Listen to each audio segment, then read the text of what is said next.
1340亿美金。这是2026年马斯克向山姆·奥特曼索要的分手费。10年前，他们手牵手说要为了全人类的利益开发安全的 AI。10年后，他们共同上演了硅谷史上最抓马的互撕，甚至到上法庭互扇耳光。如果马斯克赢了这场官司，奥特曼从现在起活到80岁，每秒钟都要赔给马斯克大约100美元。他们是曾经一起发誓要用 AI 造福人类、风里雨里并肩作战的好 homie。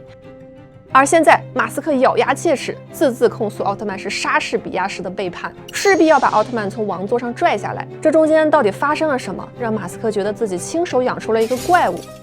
大家好，这里是有点在理，欢迎来到硅谷宇宙。今天我们来拆解这场 AI 权力争霸中最昂贵的复仇之战。让我们先把时间闪回2012年，回到这颗仇恨种子埋下的起点。那时候的马斯克每天都在高喊飞向火星，他带着 DeepMind 的创始人哈萨比斯去工厂看他的大火箭，得意地说：“万一地球出事，人类还有火星这条退路。”没想到哈萨比斯冷冷地回了一句：“如果让地球出事的是人工智能，那逃到火星又有什么用？”此刻工厂里的机器依然轰鸣，但马斯克什么都听不见了。他被这句话钉在了原地，愣了整整1分钟。他第一次意识到 AI 的威胁是跨星球的，人类根本无处可藏。回过神来，马斯克立马决定投资500万美元，目的就是盯着这帮搞 AI 的人到底在干什么。但他不想孤军奋战，于是找到了当时执掌谷歌的好朋友拉里·佩奇。他拉着佩奇聊 AI 的风险，忧心忡忡地表明这东西搞不好会灭绝人类。他本以为这位同样天才的老友会和他一起彻夜难眠，但没想到疯子的朋友是更疯的疯子。佩奇直接甩过来一个词儿，说他是物种歧视者。什么意思呢？在佩奇眼里 ，AI 取代人类就像人类取代猿猴一样，是进化的必然，而马斯克在阻碍进化。但真正让马斯克抓狂的是，佩奇不仅在言语上否定 AI 风险论，甚至还在行为上直接背刺。当时他给佩奇看了一段 DeepMind 打游戏的视频，本意是想证明，你看 AI 已经这么强了，我们得小心。结果佩奇看完两眼发光，直接反手把 DeepMind 给收购了。马斯克脑瓜子嗡嗡的，他感觉这个地球上最危险的 AI 武器库落入了对人类灭绝毫无所谓的狂热分子手里，所以他不惜亲手毁掉这段20年的友情，直接从佩奇手里挖走了核心科学家伊利亚，转头和奥特曼手牵手创立了 OpenAI 来对抗谷歌。2015年 OpenAI 成立，初衷美好又神圣，非盈利开源造福人类。马斯克作为联合创始人，掏钱站台抢人，可以说是 all in 了。他彼时的心态恰如带着全人类对抗独裁者的复仇者联盟统帅，但他做梦也想不到，接下来的3年，现实像2记重锤接连砸在他的心上。第一锤来自敌人。2016年，谷歌的 AlphaGo 战胜人类围棋冠军，全球哗然。马斯克大半夜惊醒，给 OpenAI 内部发了一封邮件，语气近乎崩溃 ：“DeepMind 快把我逼疯了！如果他们赢了，那个 AI 统治世界的噩梦就要成真了。”第二天一大早，他直奔 OpenAI 办公室，但推开门，他看到了什么？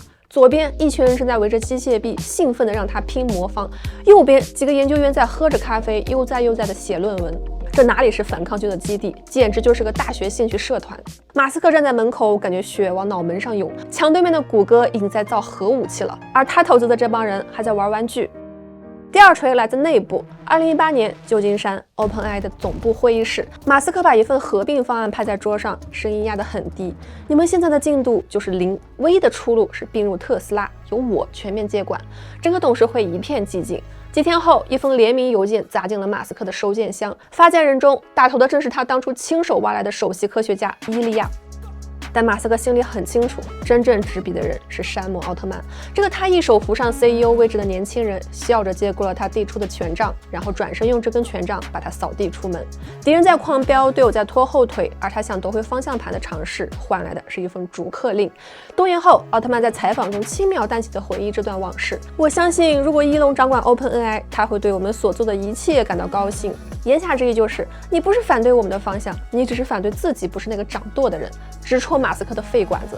但在2018年的那个当下，马斯克没有解释，没有挽留，他退出了董事会，并切断了原本承诺给 OpenAI 的所有后续资金。临走前还不忘自信地扔下一句话：“没有我的资源，你们的成功概率是0。”他以为断了奶的孩子活不久，结果奥特曼转身就飞去西雅图，管微软叫了声爸爸，10亿美金立刻到账。这下 OpenAI 不仅没倒下，反而拿着微软的资源跑得比谁都快。在马斯克看来，奥特曼已经撕碎了当时共同写下的旧时誓言，把灵魂出卖给了微软，而这也是让马斯克彻底疯狂的起点。2018年3月的德克萨斯州，马斯克环视着台下那群技术精英，发出了恶魔般的告诫：记住我的话 ，AI 比核武器要危险得多。在这个号称科技界春晚的大舞台上，他那张写满焦虑的脸被灯光照得惨白，但回应马斯克的是死一般的寂静。台下的观众交换着玩味的目光，以为这只是一个输家在对着老东家指桑骂槐。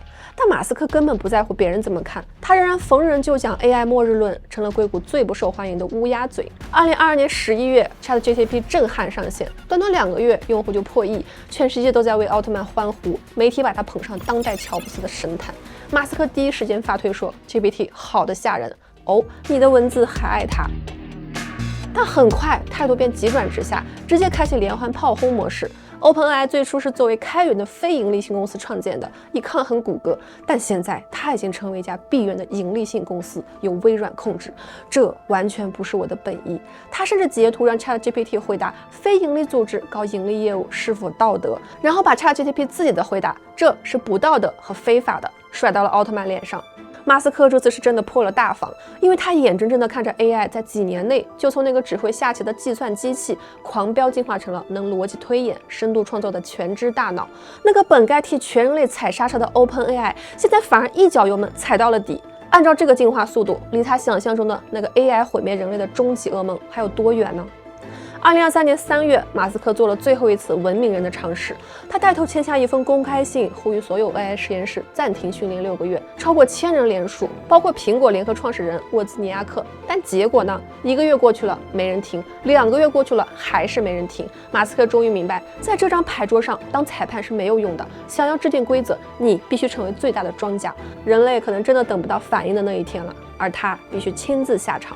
他开始挥舞着支票，从 DeepMind 挖人，从 OpenAI 抢将，在所有人看不见的暗处，他正在为自己的 AI 帝国疯狂囤积弹药。3个月后 ，xAI 官宣成立，马斯克不装了，他也摊牌了。既然拦不住别人造神，那就自己先把神造出来。而且他不仅要造神，还要打造出更高级的形态进行降维打击。在马斯克眼里 ，ChatGPT 纵然惊艳，也只是困在屏幕里的数字幽灵，而真正的 AGI 必须能看、能听、能感知物理世界。它不能只是一段代码，它必须长出躯体，真真切切地踩在现实的泥土上。所以，他要先造一个神级大脑，再给它造一个钢铁躯壳，最后两者合二为一。而马斯克手里刚好有2家公司能干这事。xAI 负责造大脑，也就是后来的 Grok； 特斯拉负责造身体，也就是后来的擎天柱。一个管思考，一个管行动。从被扫地出门到今天，整整5年，怒火早已积攒到了临界点。这一次，他不是来敲门的，他是来引爆核弹的。Grok 诞生之初可以说是个彻头彻尾的人工智障。在一次 NBA 附加赛中，球星克莱·汤姆森全场10投零中，球迷在 X 上疯狂吐槽他扔砖头，意思是投篮打铁。他把这些帖子汇总之后，一本正经地发了条推文 ：NBA 球星被指控用砖头砸毁居民房屋，警方正在调查。这条假新闻席卷热搜，马斯克的 Grok 彻底沦为了整个硅谷最大的笑柄。而就在仅仅1年后，就是这个智障在被称为人类最后防线的考试上拿到了44%的成绩，直接把 OpenAI 和谷歌按在地上摩擦。他到底用了什么狠招，让一个只会造谣的傻子进化成了单挑 GPT 的满级号？答案是2把快刀。第一刀，他砍向了算力天花板。训练 AI 是一场军备竞赛，显卡就是弹药库。那时候，马斯克手里只有可怜巴巴的8000块芯片，而 OpenAI 兜里已经揣着10万块了。烧火棍去拼加特林，这怎么打？于是他做了一个最疯狂的决定，自己造一台全球最大的 AI 超级计算机。地点选在孟菲斯，一座废弃的家电工厂，没有审批，没有发布会，没有剪彩。马斯克直接带着图纸杀进工地，边施工边改设计。工人3班倒，焊枪24小时不灭，122天，10万块 H100芯片全部上线。黄仁勋对此评价道：“这个世界上只有马斯克能做到超人般的壮举。”但这10万张显卡带来的还只是一身蛮力，想让 AI 真正开窍长出脑子，还得吞下海量的知识。于是这第2刀，马斯克直接挥向了数据。之前 OpenAI 花了好几年爬遍整个互联网，一条条标注数据。马斯克没有这个时间，但他有一个别人没有的东西 X。每天 X 上产生5亿条帖子，评论、骂战、表情包、阴谋论，什么都有。这是人类最真实的精神下水道，谎言、愤怒、欲望全泡在里面。马斯克把这些数据一股脑全喂给 Grok， 别人教 AI 怎么像机器一样说话，而马斯克在教 AI 怎么像人一样思考。超级算力加海量数据，2把快刀同时砍下去。Grok 从人工智障直接砍进了 AI 第一梯队，并在那场终极考试中一战成名。当年嘲笑马斯克酸 OpenAI 的那帮人，现在一个个也闭紧了嘴。而马斯克和奥特曼之间的火药味也已经从暗戳戳变成了明晃晃。在2025年2月，马斯克提出以974亿美元收购 OpenAI， 奥特曼的回复堪称教科书级别的阴阳怪气。不了，谢谢，但我们愿意以97.4亿美元收购你的 Twitter。他故意用了 Twitter 这个旧名，还把马斯克的报价小数点往左挪了一位。马斯克只回了一个词儿 ：Swindler， 骗子。而在巴黎 AI 峰会上，奥特曼更是当着全球媒体的面补刀，这只是压制竞争的小伎俩。我希望他能通过打造更好的产品来竞争。可能他的一生都处于不安全状态。我为这个人感到难过，我不认为他是个快乐的人。一个骂对方是骗子，一个说对方不快乐，这恨海晴天啊！不，这场硅谷最昂贵的私人恩怨已经愈演愈烈。也就是在这个节骨眼上 ，OpenAI 翻车了。2025年8月，万众期待的 GPT-5正式发布，奥特曼站在发布会上意气风发，这是专家级别的智能，任何领域随叫随到。结果这位专家翻车惨烈，数不清单词里的字母，画不对地图，甚至凭空捏造美国总统。这次马斯克直接艾特微软 CEO 说 OpenAI 迟早会把微软吃干抹净。到这里，马斯克在 AI 这张牌桌上已经不再是当年那个被扫地出门的输家。Grok 让他重新杀回了 AI 的第一梯队，但这还不够。在马斯克眼里 ，Grok 只是前奏，绝非他的终极王牌。他真正要做的是让 AI 这个幽灵爬出屏幕，走进现实。这才是他为硅谷布下的致命杀局。让幽灵走进现实，说起来只有7个字，但这7个字，人类已经等了整整70年。从1950年代第一台工业机械臂诞生至今，无数天才前赴后继，试图造出一个能像人一样行走、劳动甚至思考的机器。结果呢？波士顿动力磨了30年，造出的机器人依然只能在实验室里翻跟头。本田砸了几十亿美元 ，Asimo 最终沦为博物馆里的展品。这条路上躺满了巨头的尸体，而马斯克偏偏要在这片坟场上再立一座新碑。他给这副即将承载神级智能的躯壳取了一个野心勃勃的名字——擎天柱。但在2021年的发布会上，这个名字差点成了他最大的笑话。当时全球科技圈的胃口被吊到了极致，结果连个能动的 demo 都拿不出来。马斯克干脆找了一个真人演员，套上黑白紧身衣，在台上跳了一段尬舞。底下有人直接开喷，看来我们要把愚人节改成8月份了。科技媒体更是毫不留情，马斯克根本不知道自己在干嘛。到了2022年，擎天柱总算能自己走了，但那哪叫走啊？僵硬迟缓，像个刚学会站立的婴儿，每一步都在挑战观众的耐心极限。嘲讽声更大了，就这？但只过了不到3年，所有人就闭上了嘴。我们来看一段最新的视频，画面里擎天柱正跟着一位师傅学中国功夫。第22秒，师傅不再客气，他沉腰发力，双手死死推向擎天柱的胸口。擎天柱踉跄后退，眼看就要摔倒，但就在那0点几秒，他精准迈出了1小步，硬生生的稳住了。别小看这一步，保持平衡对人类是本能，对机器人却是地狱级难题。它必须在毫秒之间完成上千次计算，同时调整几百个关节，把整副钢铁身躯从摔倒边缘拽回来。这叫动态平衡恢复。波士顿动力磨了10年才做到，马斯克的团队只用了3年。这已经不是在跑了，这是在瞬移。没人再敢嘲笑这堆钢铁，大家现在只想问一个问题：它到底还要进化成什么东西？马斯克的答案是一个新物种。他已经在 xAI 造出了大脑 Grok， 又在特斯拉锻造出了这副钢铁躯壳，2条线正在合拢。当大脑装进躯壳的那一刻，一个能思考、能行动、能自我进化的全新物种就将降临人间。它不知疲倦，不需要睡眠，不会抱怨加班，只会不停地干活。当能跑、能跳、能思考的钢铁军团涌入工厂，走进家庭，人类文明延续了几千年的规则，靠体力换生存的时代也即将彻底翻篇了。这也是马斯克敢把全部筹码推上赌桌的底气。他喊出特斯拉会有20万亿美元市值，20万亿是什么概念？能把全球市值排名前6的公司全部打包买下来，听起来像疯话吗？但还真有这么一群人愿意陪他一起疯。